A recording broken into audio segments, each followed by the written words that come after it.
comment nous menaçons l'avenir, notre propre avenir, en jouant le jeu de la nature, c'est-à-dire en étant un des résultats de cette croissance de la complexité et qui arrive à un moment donné où la question pourrait se poser, la complexité s'est-elle fourvoyée? Est-ce qu'en amenant, en fabriquant un système qui est tellement puissant, qui domine la nature comme personne ne l'a dominé avant lui sur la Terre, aucune espèce animale ne peut faire le centième de ce que nous pouvons faire, aller sur la Lune, aller sur Saturne, faire des bombes atomiques, découvrir le Big Bang, écrire la musique de Mozart, l'humanité est quelque chose de prodigieux. Il y a un très beau paragraphe dans Antigone de Sophocle que je vous conseille de relire, justement, quelle merveille l'être humain. Il avait déjà cette notion fantastique, mais en même temps, cette menace qui pèse sur le fait, justement, d'avoir cette puissance. Et c'est relié, pourquoi ça se présente aujourd'hui?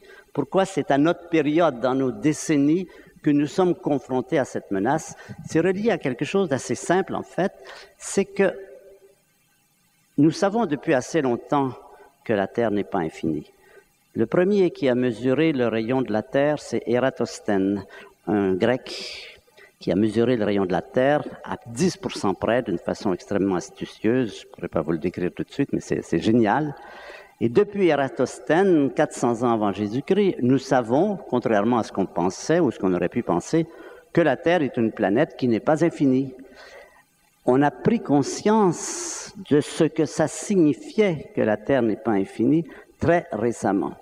Et ça veut dire que si elle n'est pas infinie, les réserves naturelles que nous pouvons utiliser ne sont pas infinies, les dimensions ne sont pas infinies, et je vais vous l'illustrer par une image qui est très belle, mais en même temps qui est pleine de messages inquiétants quand on la regarde de près. Les cosmonautes en orbite regardent généralement le ciel, font des photographies des galaxies, des nébuleuses, et quelquefois se tournent vers la Terre et regardent la Terre la nuit. Les lumières rouges, c'est les puits de pétrole. Dans les puits de pétrole, là où on puise du pétrole, il y a des grandes cheminées et on brûle du méthane. Venezuela, Irak, Iran, les puits de pétrole en mer du Nord. Aujourd'hui, nous estimons, les meilleures estimations, c'est qu'on a brûlé à peu près la moitié du pétrole qui est stocké sur la Terre et qu'on pourra extraire même à n'importe quel prix. Que d'ici 20 ou 30 ans, on va arriver au moment où la demande va être plus grande que l'offre et qu'on aura épuisé le pétrole. Ça, c'est impressionnant. En moins de 100 ans, on aura épuisé ce que la planète, ce que la vie a mis 100 millions d'années à construire. Le pétrole, c'est fait à partir des végétations dans le fond de la mer qui se transforment au Dévonien, au Carbonifère. En 100 ans, on aura complètement épuisé ce pétrole.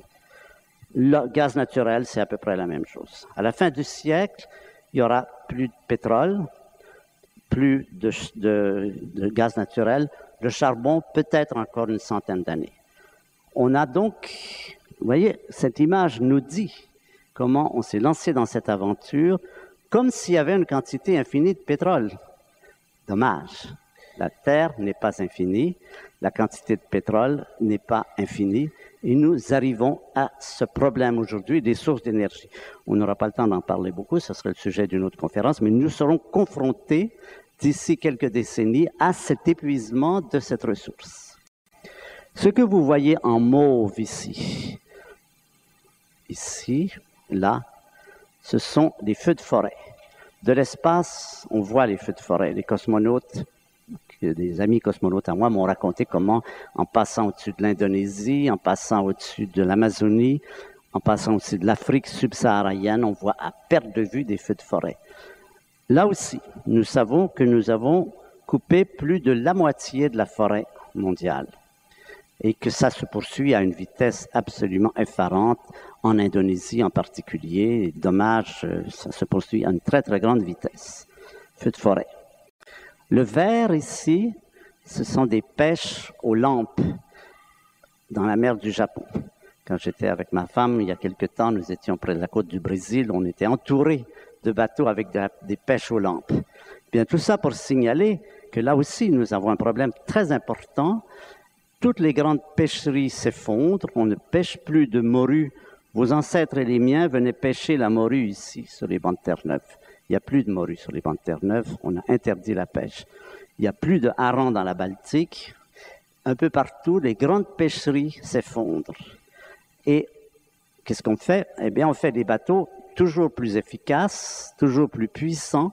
On va racler le fond des mers comme s'il y aurait indéfiniment des fonds de mer. Il n'y aura pas indéfiniment des fonds de mer. Vous voyez, c'est encore la même absurdité. On a agi comme si les réserves étaient infinies, comme si on pouvait prendre autant de poissons qu'on peut en pêcher avec des appareils de plus en plus puissants, et qu'on se rend compte que non, c'est pas vrai. Il n'y a pas un nombre infini de poissons. Aujourd'hui, on pêche plus de poissons qu'il ne s'en reproduit naturellement. Vous voyez vers quoi on va vers ça. Alors, ces lumières bleues ici, ce sont les aurores boréales. C'est la seule lumière ici qui ne soit pas provoquée par l'industrie humaine. Tout le restant, c'est l'industrie humaine et le message est toujours le même. La Terre n'est pas infinie, nous arrivons au bout de nos réserves et ça fait non seulement cela, mais qu'est-ce que ça fait de brûler du pétrole, du gaz naturel et du charbon? Ça fait du gaz carbonique. Et le gaz carbonique, qu'est-ce qu'il fait? Il monte dans l'atmosphère. Alors, ce gaz carbonique, il s'en va dans l'atmosphère. Alors, voici une belle image aussi qui est intéressante de montrer ici. Ça, c'est une image de la Terre prise par des cosmonautes qui s'en allaient vers la Lune et qui se sont tournés vers la Terre au moment où le Soleil se couchait. Le Soleil se couche derrière la Terre et il illumine cette petite lunule qui est notre habitat. C'est là que nous habitons. C'est là notre atmosphère. C'est 100 kilomètres. Et évidemment, cette production massive de gaz carbonique qui se dégage et qui se propage dans l'atmosphère a pour effet qu'on a augmenté pendant notre siècle d'environ 30% la quantité de gaz carbonique dans notre atmosphère. Si on recule de 1000 ans en arrière, la concentration de gaz carbonique dans notre atmosphère, ça ne change pas beaucoup. Et puis vers 1950, hop, ça monte en flèche. Et on s'attend à ce que ça puisse doubler ou tripler d'ici la fin du siècle. Alors qu'est-ce que ça fait d'envoyer beaucoup de gaz carbonique dans l'atmosphère? Mais ça fait ce qui s'appelle un effet de serre. Et un effet de serre, c'est quoi? Eh bien, c'est exactement quand vous, au printemps, vous voulez avoir des fleurs, des primeurs, vous mettez sur vos châssis, vous mettez une plaque de verre. La plaque de verre laisse passer la chaleur du soleil et elle empêche le rayonnement, la chaleur de ressortir, de sorte que dans votre serre, il fait plus chaud. C'est simplement ça, un effet de serre. Le gaz carbonique fait exactement la même chose. Le gaz carbonique a pour effet de réchauffer la planète. Alors ça, c'est quelque chose qu'on prévoyait depuis un certain temps. C'est vers les années 1980 qu'on a commencé à s'inquiéter du fait qu'on envoyait massivement du gaz carbonique dans l'atmosphère. Et qu'est-ce que ça pouvait faire? Est-ce que ça pouvait vraiment altérer la température? C'est une question très légitime qui se posait. Est-ce que cette augmentation de température, constatée à peu près 1 degré au XXe siècle, n'était-elle pas due à des phénomènes naturels? Après tout, il y a eu dans le passé des glaciations, des réchauffements. Et les Nations unies ont nommé une commission pour étudier cette question. Ils ont rassemblé 2500 scientifiques, les meilleurs de la planète, qui se sont penchés sur cette question et dont le verdict est venu progressivement, mais la dernière version, elle dit « Oui, la planète se réchauffe, 1 degré, c'est réel. Oui, ce réchauffement est dû majoritairement à l'activité humaine, c'est-à-dire au moins 90%. C'était important de le savoir parce qu'après tout, ce n'était pas évident puisqu'il y a eu des variations de température. Et quand j'ai commencé il y a 2 ans à écrire ce livre qui s'appelle Mal de terre, où j'ai un peu résumé tout ça, le but c'était justement on voyait qu'il y avait des gens qui disaient « ça va mal » et des gens qui disaient au contraire « tout va bien ». Et un ami à moi, qui s'appelle Frédéric Lenoir, me tannait depuis un certain temps en me disant « il faudrait que tu te mettes à cette étude, puisque c'est vraiment important. Qu'est-ce qu'on peut dire là-dessus? Est-ce que c'est vraiment réel? Est-ce qu'il y a vraiment un risque? Est-ce qu'on est vraiment en train de réchauffer la planète? » Alors, je me suis intéressé pour deux raisons différentes. C'est pas mon domaine, parce que je suis habituellement du côté des étoiles, des galaxies, des réactions nucléaires dans l'univers. Mais j'ai une certaine habitude de méthodologie scientifique et c'était un beau sujet scientifique à traiter. Mais c'est aussi parce que je me suis rendu compte progressivement que les problèmes dans lesquels nous entrons sont des problèmes qui ne sont pas à l'échelle de milliers d'années, mais à l'échelle de quelques décennies. Et j'ai des petits-enfants qui ont 2 ans, 5 ans, 10 ans. Et je me suis dit, ces enfants-là, dans 50 ans, moi je ne serai plus là, mais ils seront encore là. J'avais un double intérêt pour essayer de voir si réellement les problèmes dont on parlait étaient des problèmes réels, si on n'était pas dans un catastrophisme, dans des prophètes de malheur, qui avait raison de ceux qui disaient que la situation était alarmante et ceux qui disaient non, ça va mieux que jamais. Et je dois vous dire que progressivement, j'ai trouvé des documents grâce à Internet, qui est génial pour ça, parce que vous avez toutes les bibliothèques du monde à votre portée. J'ai trouvé des documents qui montraient qu'effectivement, qui étaient assez accablants. Il faut bien dire que la situation est assez accablante et très, très grave. Je vous dirai tout à l'heure pourquoi il y a des motifs d'espoir, pour que vous ne repartiez pas déprimés, découragés et tout. Mais je crois que c'est important de se rendre compte des choses, d'être réaliste, de ne pas se cacher la réalité. Et la réalité, c'est, par exemple, reprenons cette question de la température. Les scientifiques donc, qui ont établi cet accroissement de la température ont montré que la température... Alors, est-ce qu'on peut faire des prédictions? Est-ce qu'on peut dire quel va être l'avenir?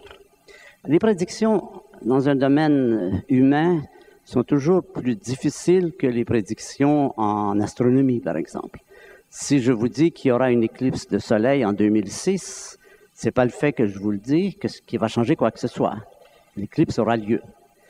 Mais si quelqu'un vous annonçait qu'après-demain, il va y avoir un crash boursier, les prédictions dans le domaine humain ont un effet qui amène une réaction qui peut faire changer les choses. De sorte qu'on ne peut faire que des fourchettes, ce qu'on appelle des fourchettes. Et les fourchettes, c'est ceci. Fourchette numéro 1, on continue comme avant. Ce que les Américains appellent « business as usual ». Business as usual, c'est pour la fin du siècle 5 degrés. 5 degrés d'augmentation. Si, au contraire, on arrive à réagir, si par exemple les accords de Kyoto pouvaient passer, ils sont encore en litige, les accords de Kyoto, ça n'est qu'un tout petit départ. Hein. Les accords de Kyoto consistent à réduire les émissions de gaz carbonique de 6%. Pour stabiliser la température, il faudrait les réduire de 60%. Vous voyez qu'on en est loin. Dans les meilleures conditions, on aura une augmentation de température de 2 degrés.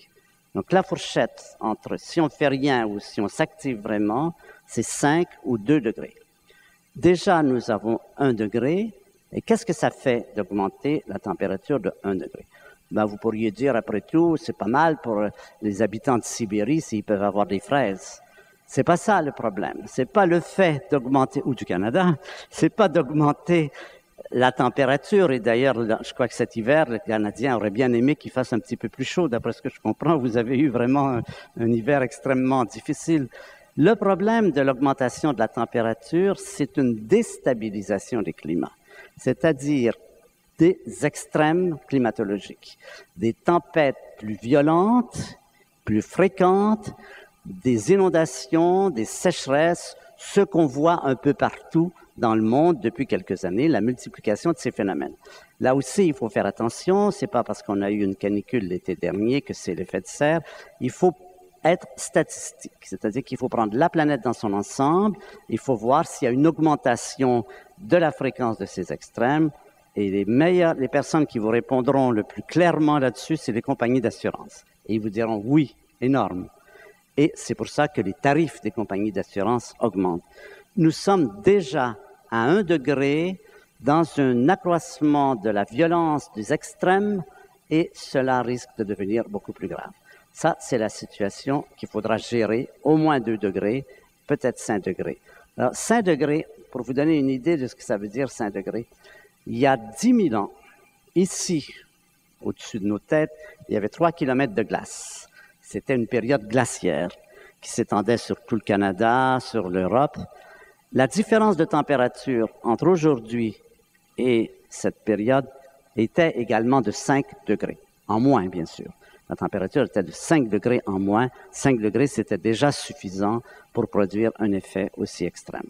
Donc vous voyez, on est vraiment en train de jouer avec le feu, et ça, il faut en avoir conscience. Ce phénomène de l'accroissement de la température, c'est un phénomène extrêmement grave, extrêmement important. Et pourtant, si vous regardez, maintenant les gens commencent à le savoir. Grâce à ce rapport, les gens commencent à le savoir. Mais on ne s'est pas entré dans les réactions, bien au contraire. Si vous regardez, par exemple, les résultats sur les voitures, vous apprenez qu'on vient de passer à l'échelle mondiale, les voitures sont passées d'une consommation de 10 litres au 100 à 11 litres au 100. C'est tout à fait l'inverse de ce qu'il faudrait. On a, par exemple, cette absurdité que si vous voulez aller à Nice aujourd'hui, ça vous coûte moins cher d'y aller en avion qu'en train. L'avion dépensant à peu près 100 fois plus de gaz carbonique que le train. Et qui peut demander aux gens, surtout s'ils ont des budgets assez serrés, de prendre le train parce que on est dans cette situation absurde où on n'a pas encore pris conscience de cela, de l'importance de ce qui se passe. Par exemple, le transport routier, le camionnage est en croissance, le transport de fret par train est en diminution en France. Ça prend 10 fois plus de gaz carbonique pour envoyer une charge par camion que par train. Voilà une des incohérences dans lesquelles nous sommes. Mais nous continuons avant d'arriver à regarder des choses plus positives. Un problème important et qui aurait pu être très grave, mais qui est en train de se résoudre, c'est le problème de la population mondiale. On a pensé pendant longtemps qu'on aurait ce qui s'appelle une explosion de la population, c'est-à-dire que la population, donc vous savez, elle est passée de moins d'1 milliard en 1850 à 6 milliards. Elle s'accroît extrêmement rapidement et on a craint que cela se poursuive indéfiniment. En fait, heureusement, les nouvelles ne sont pas mauvaises sur ce côté. La population commence à arriver à un plateau et on prévoit que la population va se stabiliser autour de 8 à 10 milliards autour de 2050. Et la plupart des gens pensent même qu'ensuite, ça pourrait diminuer. Mais la question se pose justement, est-ce qu'on peut faire vivre 10 milliards de personnes une vie convenable sans complètement détériorer la planète? Ça, c'est le challenge qui se pose à nous. Bon, je reviens à la question de la nourriture. On a de plus en plus de personnes, il y a de moins en moins de poissons. Autre phénomène inquiétant, c'est le fait de l'utilisation massive des engrais, des insecticides, des pesticides, qui a pour effet de rendre une fraction de plus en plus grande de la planète inutilisable. Les terres se stérilisent, les surfaces utilisables se détériorent par cette agriculture productiviste qui a voulu avoir un profit immédiat et mettre beaucoup d'engrais et de pesticides et tout cela. Et vous avez entendu parler des abeilles. D'ailleurs, merci au monsieur qui m'a apporté du miel tout à l'heure, justement. On a eu ce problème des abeilles, du gaucho, du régent. Tous ces problèmes sont reliés à cette idée de produire vite, plus, comme si tout ça était infini, que la surface assignée aux cultures de céréales par habitant diminue. On avait dans les années 1950 presque un quart d'hectare, voyez comment ça diminue, pendant que la population continue à augmenter. Vous voyez qu'il y a vraiment de quoi s'inquiéter sur le plan de la nourriture, sur le plan des réserves naturelles. Et puis un autre phénomène qui est inquiétant aussi, c'est évidemment le niveau de la mer. Qu'est-ce qui se passe? Plus on chauffe, plus l'eau s'étend. L'eau, c'est comme le métal, ça se dilate. L'augmentation de la température a pour effet d'augmenter le volume d'eau, ce qui fait que le niveau de la mer monte. À cela s'ajoute bien sûr la fonte des glaces en Antarctique, dans l'Arctique, mais ce n'est pas le phénomène majeur. Le phénomène majeur d'augmentation du niveau de la mer, c'est simplement la dilatation thermique de l'eau qui fait qu'aujourd'hui, on commence déjà à évacuer plusieurs îles en Océanie, Tuvalu, Tunuatu, ces îles qui sont à 1 ou 2 mètres du niveau de la mer, les Maldives bientôt, qui seront la montée des eaux, l'augmentation des tempêtes, fait qu'il y a déjà des immigrations. Ces gens vont immigrer parce que leur pays ne sera plus habitable, sans parler du Bangladesh, qui est plusieurs centaines de millions de personnes qui vont devoir être évacuées. Alors, un autre phénomène qui nous touche de très près, vous pouvez dire, oui, les Maldives, c'est loin. Non, il y a des choses beaucoup plus proches. Phénomène suivant. La pollution par des produits chimiques, l'atrazine en particulier, dans l'eau que vous buvez dans votre robinet, a pour effet une diminution de la quantité de spermatozoïdes humains par centimètre cube. Ça, c'est aussi un phénomène inquiétant. Curieusement, cette diminution a commencé aux États-Unis, elle suit ici en Europe, phénomène de la pollution de l'eau, phénomène général. Je voudrais maintenant vous signaler quelques éléments positifs dans cette situation très sombre. Quel est l'élément positif le plus important, je pense? C'est la réaction. C'est la réaction de plus en plus violente, de plus en plus forte un peu partout dans le monde. C'est la montée des sentiments, des énergies pour l'environnement, pour l'écologie. Si vous vous souvenez, il y a 20 ans ou il y a 30 ans, un écologiste, c'était un doux rêveur, c'était un emmerdeur. Aujourd'hui, les écologistes sont pris au sérieux. Les mouvements d'environnement, notre mouvement, nous avons été reçus par Raffarin il y a quelques jours. Raffarin reçoit les mouvements d'environnement, il nous écoute patiemment. Ce qu'il en fait, c'est autre chose. Mais enfin, il y a une bonne volonté un peu partout. Nous voyons par exemple qu'en Suisse et qu'en Allemagne et dans les pays scandinaves, les mouvements d'environnement sont de plus en plus puissants. Il y a des mouvements pour la défense des animaux, la défense des animaux sauvages, pour les loups. Par exemple, vous savez que le loup a été réintroduit en Europe maintenant. Le loup, jusqu'à assez récemment, c'était on le tue, on lui coupe les oreilles, on va le vendre au marché. La Ferté-Loupière, c'était un endroit où on allait vendre les oreilles de loup parce qu'on pensait qu'il fallait éliminer les loups. Erreur, le loup fait partie de l'écosystème. L'écosystème, c'est un système en équilibre qui assure la chaîne alimentaire. Il faut respecter toute la vie en général, parce que nous en faisons partie. C'est ça qu'on découvre aujourd'hui. C'est que nous sommes intimement liés à tout ce qui existe et que nous survivrons si nous arrivons à créer, à garder un écosystème en santé, c'est-à-dire une défense de la biodiversité. Alors, je voudrais vous parler d'un autre point positif qui est le trou de la couche d'ozone. Et là, on voit que quand les gens prennent sérieusement en compte un problème, on peut arriver à trouver des solutions à condition qu'on puisse avoir les entreprises, les gouvernements et les scientifiques qui identifient un problème, qui trouvent la cause, qui trouvent ce qu'il faut faire et qui le font. Alors, le cas de la couche d'ozone, c'est un peu un cas exemplaire, en fait. Donc, je vais vous le décrire pour vous remonter le moral. Alors, c'est quoi la couche d'ozone? D'abord, que je vous décrive ce que c'est. La couche d'ozone, c'est une petite quantité d'une molécule d'oxygène. C'est oxygène, 3 atomes d'oxygène font un atome d'ozone, qui se trouve quelque part là, entre 20 et 30 kilomètres. Cette couche d'ozone n'a pas toujours existé. C'est un phénomène assez récent sur la Terre. La Terre a 4 milliards 500 millions d'années. La couche d'ozone est apparue il y a environ 2 milliards d'années. Elle est apparue parce qu'auparavant, l'atmosphère de la Terre était une atmosphère de gaz carbonique et c'est l'existence de la vie marine, planctonique, la respiration des organismes planctoniens qui a transformé notre atmosphère de gaz carbonique et probablement de méthane aussi, qui l'a transformée en une atmosphère d'oxygène. Celui que nous respirons, c'est 2 atomes d'oxygène. Ces atomes d'oxygène en haute atmosphère sont cassés par le rayon ultraviolet du Soleil, se recombinent et forment de l'ozone. L'ozone a pour effet d'absorber le rayonnement ultraviolet, de sorte qu'il ne se rend pas au sol et les continents deviennent habitables.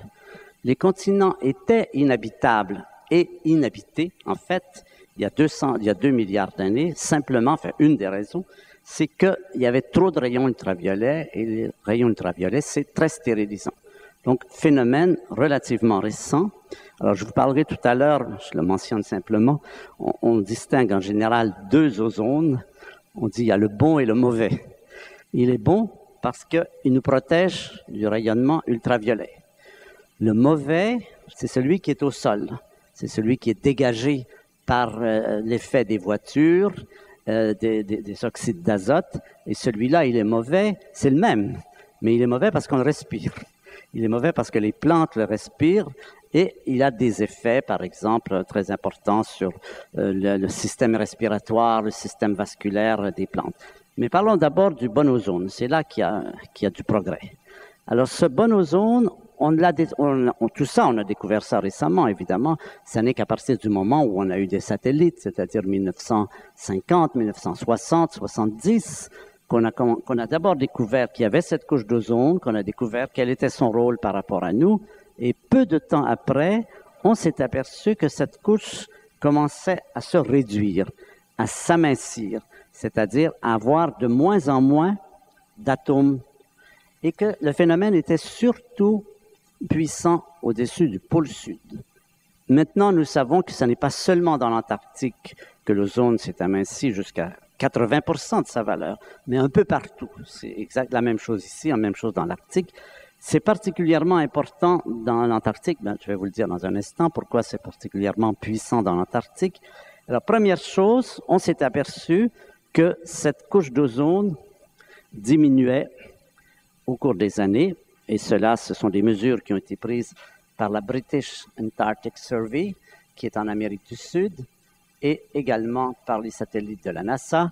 Alors, vous voyez, on arrive ici en 1965, la couche est assez stable, et puis tout d'un coup, elle commence à dégringoler jusque dans les années 90-95. Pourquoi la couche d'ozone s'amincit? Là, on a fait appel à des scientifiques qui ont identifié la cause.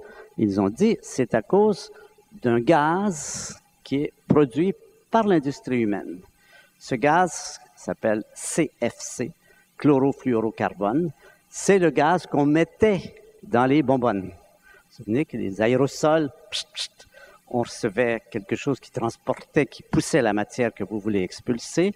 Ce gaz, c'est un gaz qui n'existe pas dans la nature, qui a été inventé par les chimistes, parce qu'on a demandé à ces chimistes de faire un gaz, vous voyez, ironie du sort et difficulté des problèmes, faites un gaz particulièrement stable, de sorte qu'il ne soit pas polluant. Il y avait une bonne intention au départ.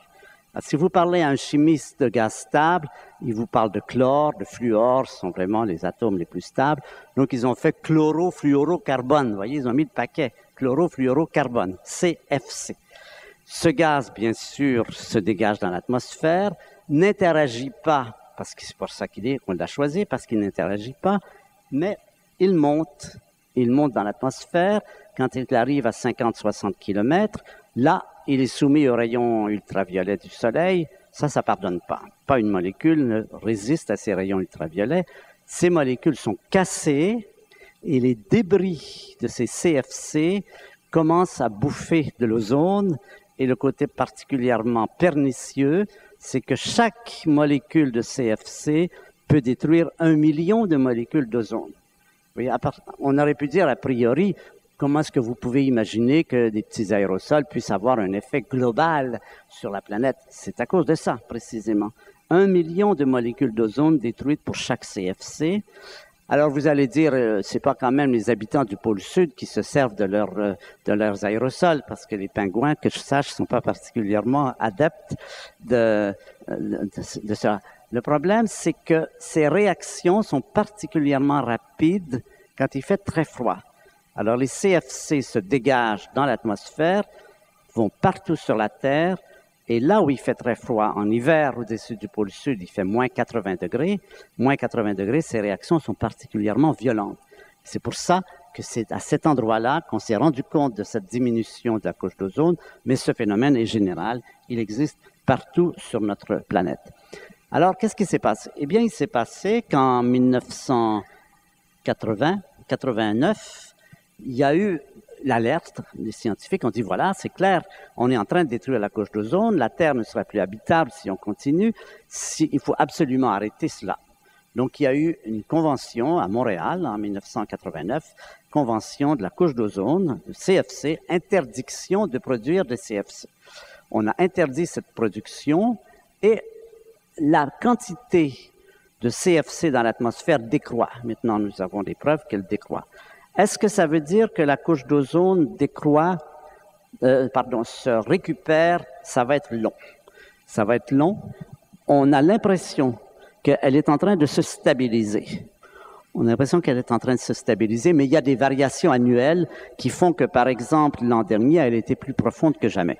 Mais ça, on espère une variation statistique, une fluctuation, et que d'ici un siècle environ, c'est ça les échelles de temps de ces phénomènes, d'ici un siècle, on aura probablement récupéré la couche d'ozone parce qu'il y a aussi un marché noir de ces CFC, ça se complique toujours un peu. Mais en fait, c'est un bon exemple de quelque chose qui a l'air de marcher et qui donne une preuve qu'on peut faire quelque chose. On peut faire quelque chose si il y a, encore une fois, 3 instances impliquées. Les scientifiques qui identifient la cause, qui disent la cause c'est vraiment cela, les entreprises et les gouvernements qui se mettent d'accord pour faire des moratoires à l'échelle internationale. On a eu un phénomène semblable aussi avec les pluies acides. Vous vous souvenez que les pluies acides, on en parlait beaucoup il y a une vingtaine d'années. On voyait se détruire les belles forêts, la forêt noire. Au Canada, au Québec, les forêts étaient complètement desséchées, les lacs étaient stérilisés. On a découvert la cause, c'est les pluies acides, c'est-à-dire les cheminées des grandes centrales thermoélectriques des États-Unis, surtout du nord des États-Unis, qui émettent des quantités de fumée. La suie, cette suie est prise en charge par les vents en haute atmosphère. C'est des suies qui contiennent une certaine quantité de soufre. Ça produit de l'acide sulfurique. Ça produit des pluies acides.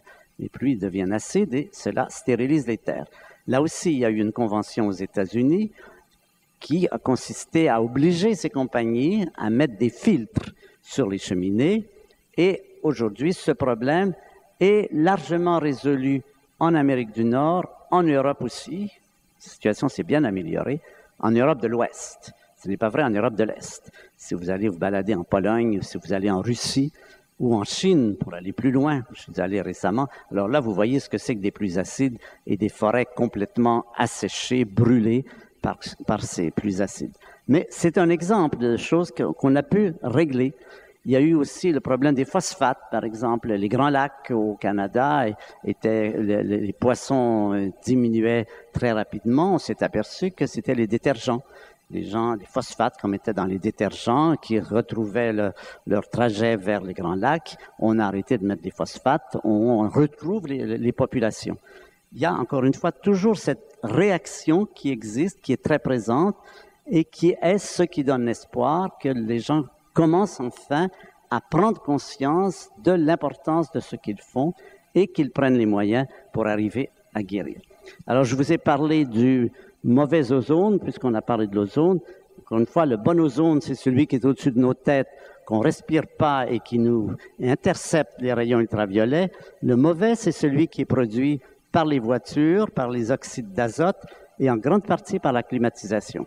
On a eu ce drame l'été dernier, comme il faisait très chaud, les gens ont mis les climatiseurs à fond de train, ce qui a produit une très grande quantité d'émissions de ces gaz qui, avec l'influence des photons du soleil, produisent de l'ozone.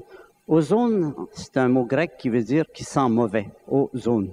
Vous avez probablement déjà, c'est quelque chose que l'on sent après une tempête, par exemple. Après un éclair, quelquefois, il y a cette odeur d'ozone. Et on se sert de l'ozone dans les hôpitaux, c'est aussi quelque chose de très bien pour stériliser.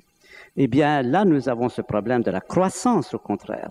La croissance du mauvais ozone, vous le voyez sur les panneaux des rues quand on vous dit cote 4, 5 ou 6, nous avons cette croissance de l'ozone dans l'atmosphère parisienne, dans l'atmosphère des grandes villes, qui est un problème et qui est un problème relié, là aussi, au transport urbain, qui est à la fois ce qui émet le gaz carbonique, mais aussi tous ces éléments qui produisent les problèmes liés à l'ozone. Alors, maintenant, nous allons revenir sur cette question. On va faire une sorte de rétrospective historique. C'est toujours intéressant de retourner dans le passé parce qu'on s'aperçoit que des choses que l'on craint se sont passées et quand on peut analyser les effets du passé, on peut essayer de gérer mieux le présent. Par exemple, je vous ai mentionné qu'on était en train d'augmenter la température, qu'on allait peut-être augmenter la température de 5 degrés. Alors, maintenant, nous avons des données historiques qui nous permettent de reconstituer quelle a été la température moyenne sur la Terre et quelle a été la quantité de gaz carbonique moyen sur la Terre dans le passé qui va jusqu'à des centaines de millions d'années, puisque grâce aux études que nous pouvons faire sur les strates, sur les fossiles au pôle sud, on peut très bien reconstituer le passé. Et là, on s'aperçoit que la température a déjà été beaucoup plus chaude qu'aujourd'hui. Ça, nous sommes ici aujourd'hui. Là, on recule 1 milliard d'années dans le passé. Aujourd'hui, la température est environ de 14 degrés. Température moyenne de la Terre, toute saison inclus. 14 degrés, c'est la température moyenne à la surface de la Terre. Elle vient de monter à 15 degrés. Ce qu'on craint, c'est augmentations de 2 degrés ou de 5 degrés selon les scénarios du futur. Au temps des dinosaures, la température était de 25 degrés, donc bien plus élevée que ce que nous prévoyons aujourd'hui. Même au temps où l'homme préhistorique s'est séparé du singe, il y a 5 ou 6 millions d'années, on était aussi à des températures élevées. Donc, il y a des précédents de températures élevées. Il y a des précédents de gaz carbonique élevé. C'est pas la première fois que ça se produit. La différence, c'est que là, ce sont des phénomènes liés à l'activité humaine. Là, c'est des phénomènes qui sont plutôt liés à des variations de l'orbite de la Terre, de l'excentricité, de l'ellipticité, de l'inclinaison de l'axe de la Terre, qui fait que l'insolation est différente, qu'on reçoit plus de température ou plus de chaleur. Tout ceci, ce sont des phénomènes naturels, mais qui nous renseignent quand même sur le passé et qui nous apprennent, qui nous donnent l'expérience du passé. Alors maintenant, on va voir un peu quel a été l'effet de ces variations, quels ont été les effets anciens sur la vie des variations de conditions climatologiques sur le passé de la planète. La vie apparaît il y a environ 4 milliards, 3,8 milliards d'années, et elle est marine. Et la vie sort de l'eau il y a environ 600 millions d'années, donc après que la couche d'ozone a pu permettre aux premiers amphibiens de sortir de l'eau, les reptiles, ensuite les mammifères et tout cela.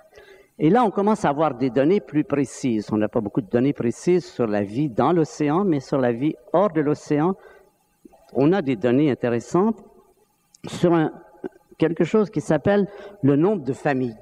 Le nombre de familles animales ou végétales qui existent. On commence à avoir des statistiques assez précises en étudiant les couches géologiques, en faisant des données, ça commence à se préciser.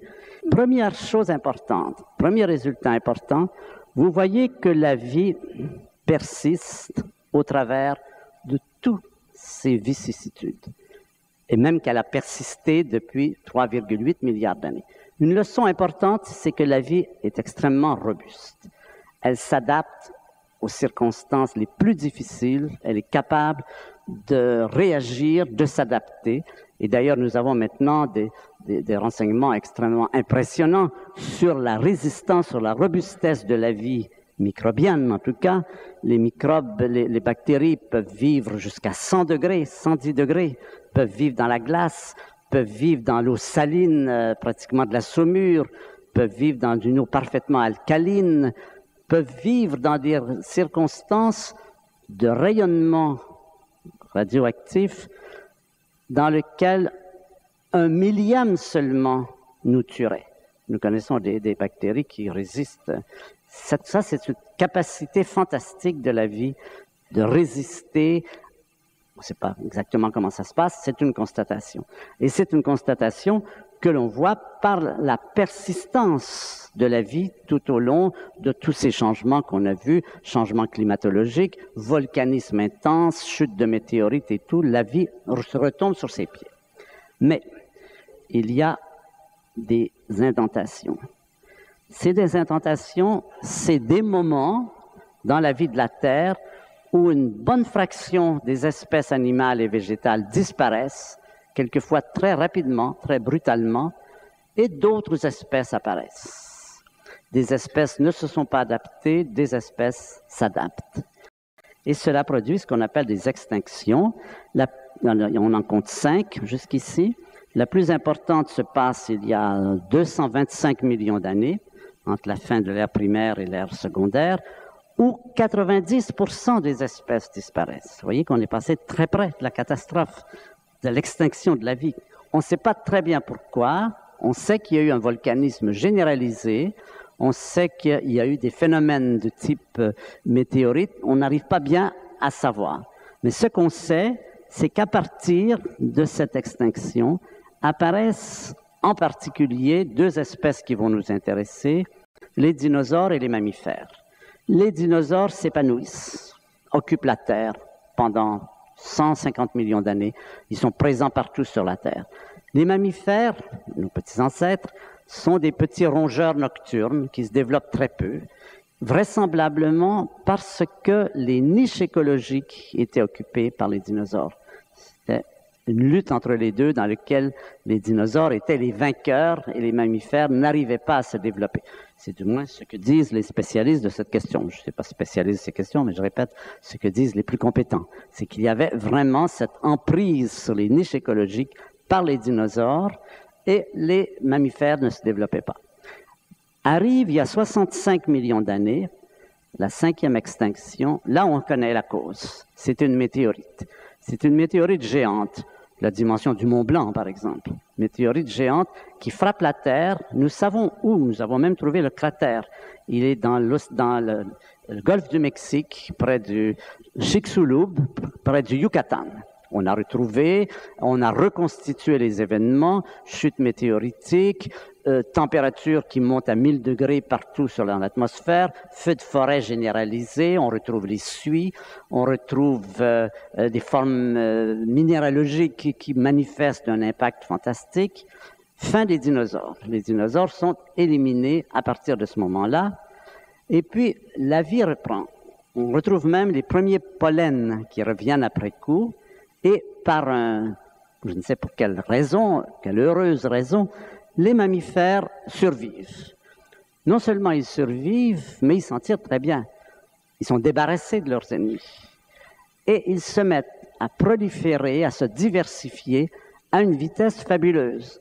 On voit apparaître en quelques dizaines de millions d'années, on voit apparaître toutes les espèces de mammifères que nous connaissons, les chats, les chiens, les éléphants, les girafes, les singes, etc., comme si le fait que les dinosaures soient disparus avait été pour eux une bénédiction.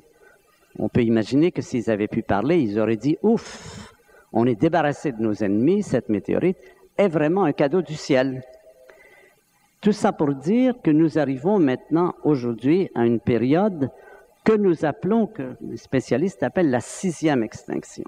Nous sommes dans une période où le taux d'extermination des espèces végétales et animales est effarant. Plus de 1000 fois plus d'espèces disparues par année qu'en 1900, par exemple. C'est pas si loin. Ce qui fait qu'on pense, on évalue que d'ici 2050, on aura éliminé de 20 à 30%. Vous voyez, ça commence à compter. De 20 à 30% des espèces animales et végétales auront disparu à cette période. La différence, bien sûr, c'est que les dinosaures, s'ils sont disparus, ils étaient pour rien. Le caillou leur est tombé sur la tête. Ici, les êtres humains jouent 3 rôles. Ils sont la cause. Ils sont la victime potentielle. Rien ne nous garantit que nous ne serons pas les dinosaures de cette extinction. Et nous sommes aussi les sauveurs potentiels. parce que là aussi, nous pouvons quelque chose. Différence importante, quand la météorite frappe la Terre, en quelques heures, le dommage est fait, et puis ensuite, la vie reprend ses droits, comme on dit. Mais aujourd'hui, il n'y a aucune raison de penser que cette crise présente est à veille de se terminer. On a même des preuves qu'elle est en train de s'amplifier. Qu'est-ce qui pourrait amener la fin de la 6e extinction? Mais il y a deux scénarios. Il y a un scénario tragique et un scénario plus optimiste. Le scénario tragique, il est très simple, c'est l'élimination de l'espèce humaine. Il est sûr que si l'espèce humaine est éliminée, les baleines, les éléphants diront « Ouf, on l'a échappé belle ». Scénario qui est tout à fait possible. On a cette impression, nous, parce qu'on se pense les meilleurs, la plus grosse tête, le plus intelligent, que nous sommes exemptés de cela. Pas du tout. Il y a eu sur la Terre au moins 10 millions d'espèces végétales et animales. 9 millions ont été éliminées. Pourquoi? Pourquoi une espèce est éliminée? Parce qu'elle ne s'adapte pas, parce qu'elle n'arrive pas à vivre en harmonie, ou parce qu'un caillou lui tombe sur la tête. Sur ce plan, les êtres humains sont vraiment l'espèce qui est au plus bas du palmarès de l'harmonie avec la nature. Nous sommes l'espèce la plus saccageuse, la plus massacrante qui existe. Vous n'avez qu'à jeter un coup d'œil un peu réaliste sur l'histoire des rapports entre les êtres humains et les animaux et les plantes. C'est absolument effarant. Nous ne sommes pas exemptés, nous ne sommes pas une espèce que le ciel retiendra, nous ne sommes pas le but de la création, comme on l'a vu penser pendant longtemps. Nous pourrions très bien être éliminés. Et cela, pour beaucoup d'espèces animales et végétales, serait plutôt une bénédiction, comme l'a été l'élimination des dinosaures pour les mammifères. Le deuxième scénario, celui que nous appelons de tous nos vœux, c'est précisément que les êtres humains soient en mesure de réagir, qu'ils prennent à temps les moyens qu'il faut pour arriver à s'en sortir. Là, encore une fois, comme je vous ai mentionné, il y a des choses positives. Il y a une difficulté fondamentale qui est reliée à la démocratie. Nous sommes tous des démocrates, nous tenons à la démocratie. Churchill disait la démocratie, c'est le plus mauvais système excepté tous les autres. C'est vrai, mais la démocratie, elle a un défaut grave. C'est qu'elle ne pense pas à long terme. La démocratie pense à quelle longueur de temps? Les élections. À quoi pense un politicien? À se faire réélire. C'est-à-dire, il va penser à l'échelle de 5 ou 6 ans. Il ne sera pas prêt à prendre des décisions impopulaires pour sauver la planète s'il risque de perdre les élections. Il y a une phrase terrible qui a été prononcée par Al Gore. Vous vous souvenez, Al Gore était le vice-président des États-Unis au moment où Clinton était président des États-Unis, juste avant notre cher Bush. Et à cette période, Clinton a demandé à son collègue, son vice-président Gore, il lui a demandé, Gore est un écolo, il a écrit des livres très bien sur tout ça, il lui a demandé la question, qu'est-ce qu'il fallait faire? Et Gore a eu cette phrase fatidique qu'il faut amener à mentir, à faire mentir, à rendre fausse, sinon nous sommes foutus. Gore a dit, le minimum requis pour sauver la planète est bien supérieur au maximum possible pour ne pas perdre les prochaines élections. Voilà, dit en peu de mots, le drame de la démocratie. Il faut prendre des décisions à long terme, il faut changer l'esprit des gens de sorte qu'on soit prêt à prendre des décisions qui puissent sauver la planète, même au risque de perdre les élections. Est-ce que c'est possible? Je ne sais pas, mais en tout cas c'est nécessaire. Si on ne le fait pas, on est foutu. Donc, en résumé, maintenant j'arrive à la fin de cette conférence et je vais replacer tout dans son cadre à partir de la première conférence. Je vous ai parlé donc de la belle histoire qui est la découverte du fait que notre univers est un univers qui n'a pas toujours existé, qui est en évolution et dans lequel il y a ce phénomène fantastique qui est la croissance de la complexité, l'apparition des systèmes, des atomes, des molécules. Et plus un système est complexe, plus il est performant, plus il est capable de faire des choses, plus il peut interagir avec le monde. Et progressivement, on en est arrivé par l'évolution, d'abord aux premiers êtres vivants, les bactéries, et puis ensuite les poissons, les amphibiens, les reptiles, les simiens, les êtres humains. Et on arrive à ce cerveau humain qui est le chef-d'œuvre sur la Terre, en tout cas, de la complexité. On ne sait pas si sur d'autres planètes, il y a peut-être des êtres plus complexes que nous. Sur la Terre, c'est certainement ce qu'il y a de plus complexe. Et nous arrivons à ce point où cet être qui a toute cette puissance se menace lui-même, pourrait être responsable de sa propre disparition. Ce qui pose la question de savoir, l'intelligence est-elle un cadeau empoisonné? Est-ce que c'était une bonne idée pour la nature? Vous savez, dans les contes de fées, il y a toujours des fées qui viennent donner des cadeaux aux enfants. Alors, les fées ont donné aux crocodiles des grandes dents pour se défendre, les gazelles courent vite, les tortues ont des carapaces. Les êtres humains, qu'est-ce qu'on leur a donné? Pas grand-chose, sauf l'intelligence. L'intelligence qui est un moyen d'adaptation extraordinaire, qui a permis à nos ancêtres de vivre, de résister dans des conditions extrêmement difficiles, avec des bêtes féroces, etc. Et aujourd'hui, on se rend compte que cette intelligence qui a amené la technologie, qui a amené la science, qui a amené l'industrie, est en train de nous menacer nous-mêmes. Et la question qui se pose, c'est l'intelligence est-elle un cadeau empoisonné? Il n'y a pas de réponse écrite à cette question. Il n'y a nulle part où c'est écrit oui ou non. C'est nous qui allons le démontrer. Si les êtres humains devaient s'éliminer au profil des fourmis, les fourmis sont très heureuses quand il fait chaud, ils vivent très bien dans le désert. Si les êtres humains devaient s'éliminer au profit des fourmis, c'est-à-dire s'ils devaient disparaître de la Terre l'intelligence, on pourrait dire oui, c'était un cadeau empoisonné. Remarquez que les fourmis pourront évoluer à leur tour et peut-être donner naissance après coup à des singes, à des êtres humains, que le problème se reposera, ça on n'en sait rien. Mais pour l'instant, on est face à cela. Nous sommes devant une situation, je dirais, comme un examen de passage. L'examen de passage. Est-ce qu'on peut survivre à son intelligence?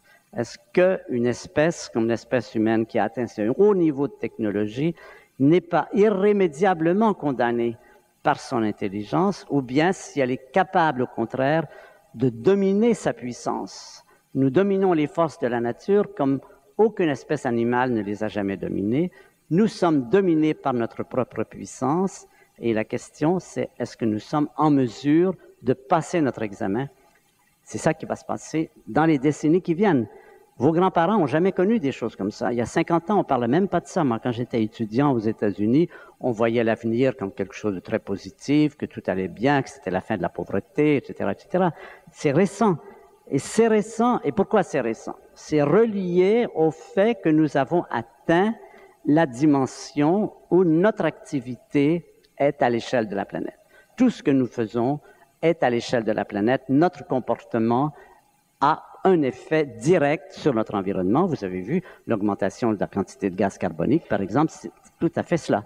L'homme préhistorique brûlait du bois, mais ça n'avait pas beaucoup d'importance parce qu'il n'y avait pas beaucoup d'hommes préhistoriques qui brûlaient du bois. Aujourd'hui, nous avons atteint cette dimension. Donc c'est ça, c'est là-dessus que je vais vous laisser. Il y a la belle histoire, et puis est-ce que cette histoire est une histoire qui n'est pas en train de se fourvoyer? Est-ce qu'il est possible qu'on puisse sauver cette belle histoire, que l'intelligence montre qu'elle est capable d'être intelligente et qu'on puisse arriver à survivre sur la Terre? Merci.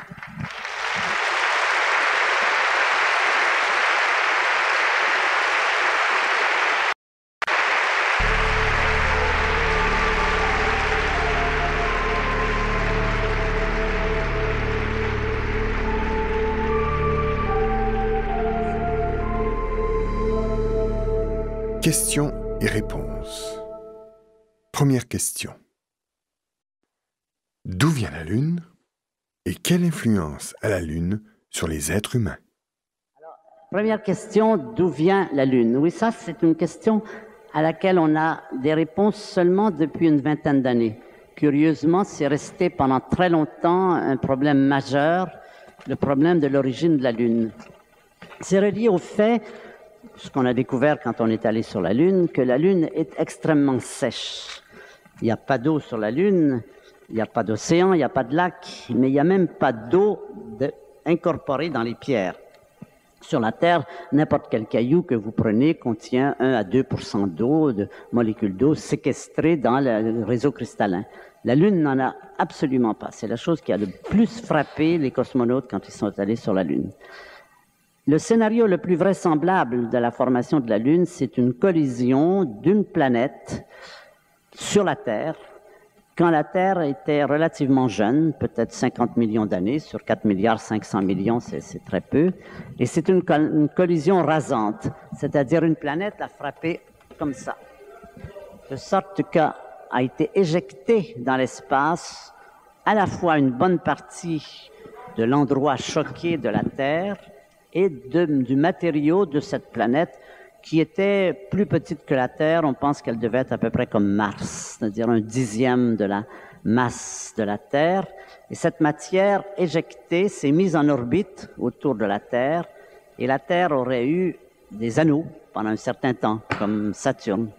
Et puis, après un certain temps, ces anneaux se seraient regroupés et ça aurait donné la Lune. Ça, c'est le scénario le plus vraisemblable, celui qui explique le mieux la sécheresse, bien sûr, parce que dans une collision comme ça, les températures sont extrêmement élevées et l'eau et d'ailleurs tous les gaz volatiles. La Lune est aussi remarquable par l'absence totale de gaz volatiles comme du méthane ou de l'ammoniac ou tous ces gaz qu'on trouve ici sur la Terre. Ça, c'est la première réponse. La deuxième, la Lune a ceci de particulier que c'est un satellite qui, par rapport à la Terre, est pas beaucoup plus petit que la Terre, 80 fois plus petit. Ce qui n'est pas du tout le cas dans le restant du système solaire. Par exemple, Jupiter a des satellites. Les satellites sont peut-être 1000 fois plus petits. Nulle part on a de planète qui a un satellite qui soit proportionnellement assez gros. Et on sait maintenant que la présence de la Lune autour de la Terre joue un rôle, quelque chose comme un volant. C'est-à-dire le fait que la Lune tourne autour de la Terre empêche l'axe de la Terre de bouger. On sait que toutes les autres planètes, les axes bougent, de sorte que les régions polaires deviennent des régions équatoriales progressivement. Ça arrive à Mars, ça arrive à toutes les autres planètes. La Lune assure à la Terre une bonne stabilité pour avoir son axe polaire toujours dans la même direction, ce qui certainement a joué un rôle important dans l'évolution de la vie. Plusieurs personnes disent que sans ça, la vie n'aurait pas pu apparaître. Moi, j'ai des doutes. Je pense que la vie est quand même très adaptable. Elle n'aurait même pu s'adapter à des changements comme celui-là, mais certainement que le cours de l'évolution de la vie aurait été très, très différent. Deuxième question. Si les océans se réchauffent, que va devenir la couche de méthane au fond des océans? Oui, ça c'est aussi un autre des dangers qui nous attend et qui nous inquiète beaucoup, c'est qu'il y a des gaz qu'on appelle les gaz à effet de serre. Ce sont les gaz qui effectivement retiennent la chaleur du Soleil. Celui qui est le plus important sur notre planète, c'est le gaz carbonique qui fait 95% de l'effet de serre. Mais le méthane, il y a du méthane dans notre atmosphère.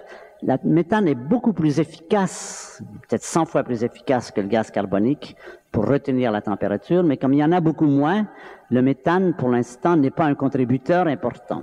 Ce qui nous inquiète, c'est que nous savons que dans le Grand Nord, au Canada, en Sibérie, il y a ce qu'on appelle du permafrost, du pergélisol. Ce sont des glaces qui restent glacées à l'année. Et que dans ces glaces, il y a beaucoup de méthane de séquestré dans les molécules d'eau. L'augmentation de la température aura pour effet de libérer ce méthane. Vous avez parlé aussi du méthane qui est séquestré dans le fond des océans, dans les plateaux continentaux. Ce sont les fleuves qui déposent continuellement des débris. Il y a beaucoup de plateaux continentaux qui contiennent du méthane. Et l'augmentation de la température pourrait aussi libérer ce méthane, ce qui augmenterait l'effet de serre. Il faut dire par contre que le temps de résidence du méthane dans l'atmosphère n'est pas très élevé. Une molécule de méthane dans l'atmosphère ne reste pas plus de 10 ans en moyenne avant d'entrer en réaction chimique avec d'autres molécules et de disparaître. Ce qui n'est pas le cas du gaz carbonique, qui est là pour 1000 ans, 100 ans au moins. Donc il y a les deux. Le méthane, si on dégage le méthane des couches polaires et des socles continentaux, on aura une augmentation de l'effet de serre, mais cette augmentation sera moins durable, disons, que celui du gaz carbonique. Mais tout ça, ça fait partie des prévisions. On ne sait pas ce qui va se passer. La climatologie est un art, une science très compliquée et très incertaine, comme chacun sait. Donc, on peut faire des scénarios, mais il y a toujours des incertitudes, et en particulier sur le méthane. On ne sait pas si le méthane jouera un rôle important ou non comme gaz à effet de serre. On espère que non, parce qu'autrement, ça augmenterait la température à des valeurs extrêmes. La Terre pourrait devenir comme Vénus. Vénus, par exemple, comme vous savez, est une planète jumelle de la Terre. Elle lui ressemble sur tous les plans, presque la même masse, à peu près la même distance au Soleil. La différence, c'est qu'à la surface de Vénus, il fait 480 degrés. 480 degrés. Pourquoi? Parce que l'atmosphère de Vénus, c'est du gaz carbonique. Complètement du gaz carbonique. Donc, un effet de serre gigantesque. Le Vénus, c'est pour nous un peu l'image de ce qu'il ne faudrait pas qui arrive. On sait que si on laisse monter la température, progressivement, on pourrait atteindre des températures aussi extrêmes et avoir là peut-être même une disparition de la vie. Ça fait partie des scénarios vraisemblables, plausibles, incertains, mais qu'il faut à tout prix chercher à éviter. C'est pour ça qu'il faut utiliser vos climatiseurs au minimum et diminuer vos vitesses, parce que plus vous allez vite, plus vous émettez de gaz carbonique avec votre voiture. Geste concret. Troisième question. Est-ce qu'il y a forcément quelque chose plutôt que rien? Ah, là vous posez la grande question que posait Leibniz, qui disait la question fondamentale, c'est pourquoi il y a quelque chose plutôt que rien. C'est une question à laquelle nous n'aurons jamais de réponse. Forcément dans un sens, parce que s'il n'y avait rien, on ne poserait pas la question. Mais de toute façon, c'est une question... Moi, je pense qu'il y a deux questions fondamentales qu'il faut poser. Quand on les a posées, on a éclairci le territoire, on a admis qu'on n'a pas de réponse et on peut continuer. La question numéro 1, c'est celle de Leibniz, qui disait pourquoi il y a quelque chose plutôt que rien. Et la deuxième, c'est celle que pose la science moderne. Pourquoi ce quelque chose s'est organisé plutôt que de rester à l'état de chaos où il était? Parce que c'est bien ce qu'on a vu, que ce quelque chose, cette matière, ces particules ne sont pas restées à l'état de chaos, mais se sont organisées. Alors on peut répondre, oui, elles se sont organisées parce qu'il y a des forces dans la nature, mais ça ne fait que déplacer le problème. Parce qu'on peut poser la question de savoir pourquoi il y a des forces plutôt que pas de forces. Et pourquoi, j'en ai parlé lors de la première conférence, il y a ces lois de la physique qui sont tout à fait remarquables parce que nous savons qu'elles sont les mêmes partout, que nous avons pu les tester à l'autre bout de l'univers, que nous avons pu les tester il y a des milliards d'années, alors que tout change dans l'univers, que l'univers se refroidit, etc. Il y a tous ces changements. Il y a une chose qui reste inchangeante, ce sont les lois de la physique, non seulement dans leur forme analytique, la forme de Newton, M1, M2 sur R2, mais même dans la constante de Newton, la constante G, dont la valeur numérique elle-même n'a pas changé de plus de 1% depuis le Big Bang. Donc ça pose la question fondamentale. Qu'est-ce que ça signifie, le fait qu'il y a des lois dans la nature? Qu'est-ce que ça nous dit sur la nature? C'est une autre façon de dire pourquoi il y a eu cette organisation. Mais ce phénomène, j'en ai parlé la dernière fois, de ces lois, qu'est-ce que c'est que ces lois? Alors là, il y a deux écoles qui se disputent depuis 2500 ans et on n'a pas progressé. Il y a l'école de Platon et l'école d'Aristote. À l'école de Platon, c'est de dire les lois, les chiffres, les idées existent dans un monde qui est en dehors de notre monde. Ce qu'en anglais, on appelle un mindscape au lieu de landscape. Je ne connais pas de traduction française à mindscape, mais vous voyez ce que je veux dire. Qu'il y aurait un monde où existent ces lois, ces chiffres, et que le monde réel n'est qu'une application, rappelez-vous de la caverne de Platon, un écho de l'existence de ce qui est fondamental, ce sont les idées. Ce qu'on retrouve chez Pythagore aussi par rapport aux notes de musique, l'importance des chiffres dans les octaves, dans tout ça. Ça, c'est l'école platonicienne. L'école aristotélicienne dit non. Les idées sont dans la matière, sont incluses dans la matière, n'existent pas en dehors de la matière. Ce débat, vous le retrouvez tout au long de la littérature. Il y a eu récemment un livre qui a été publié ici, un mathématicien qui s'appelle Kohn, qui défend l'idée platonicienne, et puis Jean-Pierre Changeux, biologiste moléculaire, qui défend le point de vue aristotélicien. On n'a pas avancé d'un pas là-dessus. On reste devant ce mystère tout à fait extraordinaire qui se formule de la façon suivante. Est-ce que 2 plus 2 faisait 4 au temps des dinosaures? Voilà une question pour vos longues nuits d'insomnie. Est-ce que 2 plus 2 faisait 4 au temps des dinosaures? Mais au temps des dinosaures, personne n'avait inventé, que l'on sache, n'avait inventé les chiffres. Que l'on sache, les dinosaures ne faisaient pas de géométrie d'Euclide. Pourtant, la question se pose. Et elle se pose d'autant plus que nous savons aujourd'hui que les dinosaures, comme nous, comme les diatomées, obéissent aux lois de la physique et de la chimie, et que ces lois sont exprimées en termes de mathématiques.